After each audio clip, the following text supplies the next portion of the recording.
The ancient village of Vrindavan, nestled amidst emerald rice paddies, had known peace for generations, a peace whispered to be the blessing of Kamadhenu, the divine wish-fulfilling cow. She wasn't merely livestock. She was the village heart. Her milk healed the sick, her presence calmed restless children, and her gentle lowing was the rhythm of their days. She grazed contentedly on the sun-drenched hill overlooking the temple, her white coat gleaming like captured moonlight, her kind eyes holding the wisdom of centuries. Every family felt her touch, from the newborn fed her nourishing milk to the elder comforted by her steady warmth. She was their silent guardian, a constant in the flow of seasons. Yet subtle changes began to weave through the familiar tapestry of village life. The children noticed first. Kamadhenu moved a little slower towards her favorite patch of sweet clover. The milk she offered, though still pure and sweet, flowed less abundantly. A faint tremor, almost imperceptible, sometimes ran through her majestic frame when she lay down to rest beneath the old banyan tree. Worry, soft as a sigh, passed between the villagers. They brought her the choicest greens and sang her gentle hymns, their hands lingering on her warm flank, hoping to impart strength. They watched her gaze linger longer on the setting sun, painting the sky in hues of saffron and rose, as if memorizing the light. One crisp morning, as dew still clung to the spiderwebs like scattered diamonds, Kamadhenu did not rise with the dawn. Panic fluttered through Vrindavan like startled birds. The village elder, Guruji, with hands gnarled like ancient roots, was summoned. He approached her quietly, kneeling in the damp grass beside her, placing a weathered hand upon her broad forehead.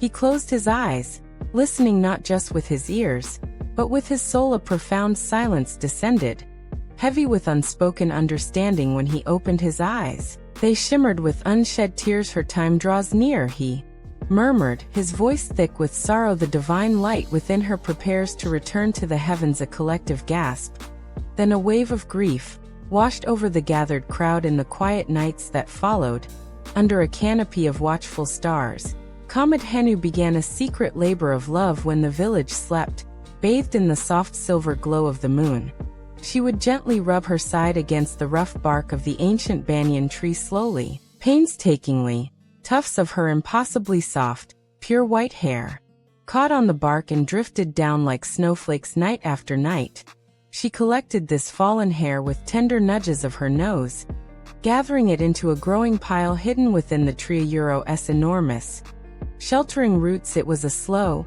deliberate sacrifice, each strand a whisper of her enduring affection for the people who had cherished her. Little Anika, a girl whose laughter usually echoed like wind chimes, but who had been quiet with concern, discovered the hidden treasure one misty dawn. While searching for lost chicks, she saw the immense pile of luminous white hair, soft as dandelion down, gleaming faintly in the early light. Her small hands touched it in awe, feeling its extraordinary warmth and softness. Rushing back, breathless, she tugged Guruji's robe, leading him and the bewildered villagers to the banyan's roots. They stood in stunned silence, gazing at the mountain of divine fleece, understanding dawning like the sunrise. This was Kamadhenu's final gift, gathered strand by precious strand. The village women, their eyes brimming but hands steady, knew instantly what must be done with reverence usually reserved for temple rituals.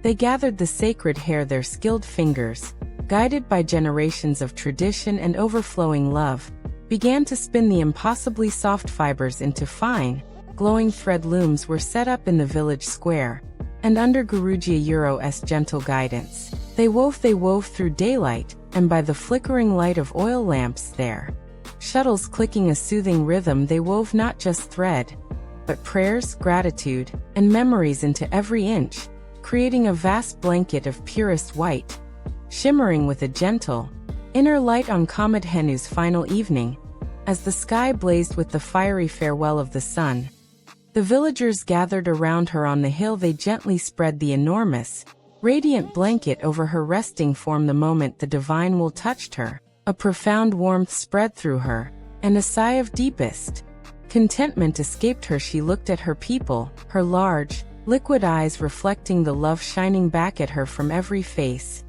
Young and old, a profound peace settled over her.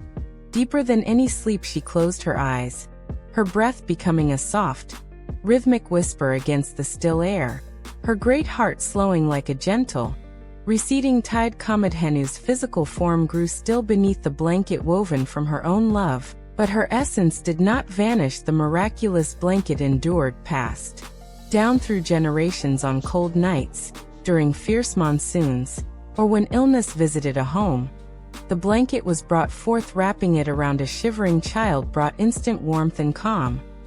Draping it over a fevered brow eased suffering like a cool hand. It became Vrindavan's most sacred heirloom, a tangible piece of their guardian's eternal heart. And so, Kamadhenu's last wish was fulfilled. She had found a way to stay, to keep offering comfort and protection, her divine love forever woven into the very fabric of the village she cherished, a warm embrace lasting long after her last breath.